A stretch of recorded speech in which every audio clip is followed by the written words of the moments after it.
Есть в русском языке такое выражение «цыганское счастье». Это когда вроде бы повезло тебе, но повезло так, что лучше бы не было этого везения вовсе. Микрорайон, поселок имени Гагарина в Саранске издавна все называют цыганским поселком. И счастье у него многие годы соответствующее. Судите сами. Несколько лет назад на этой улице появилась централизованная канализация. Вот здесь проходит вот эта труба канализации, которую проложили. Так, в общем, грунт просел. Так все это и осталось. А вот сейчас дожди пойдут, тут грязь, все это будет месить туда-сюда.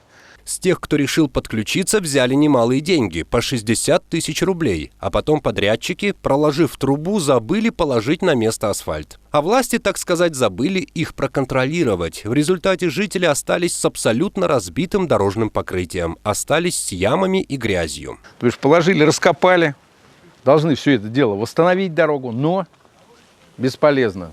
Ничего это не делается, уже 2 года прошло, и никто их, значит, не привлекает ни к ответственности, ни к тому, чтобы сделали. То есть улица, не проезжая. Вот сами вот жители тут завалили кирпичами, тут камнями, чем-то, как-то, щебенкой, чтобы хоть как-то проехать. Общественный активист, сам живущий на цыганском поселке, задался вопросом, а куда же ведет эта самая канализация? Ответ, как выяснилось, очень простой. Все стекает в ближайший овраг, нанося тем самым еще и удар по экологии.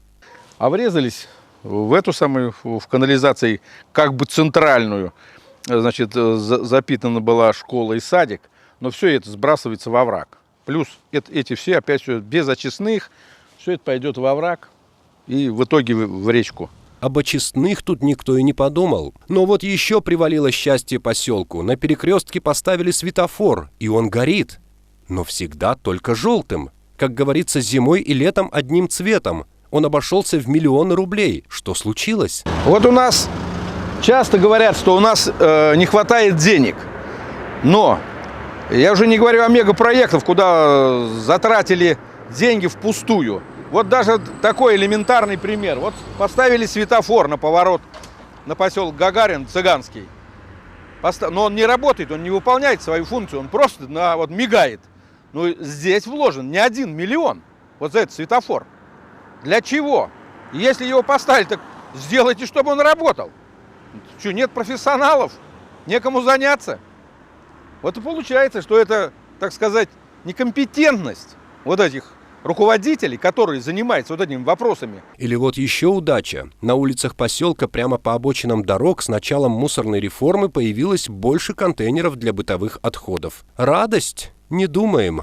Потому что ни на одном из черных контейнеров нет светоотражательных элементов. В осеннюю темень это почти гарантированные аварии. Кто-нибудь из водителей обязательно не заметит и не разъедется с контейнером, полагает Леньков. Ночью, вот сейчас начинается осень, контейнер в дождливую погоду, он сливается практически с асфальтом.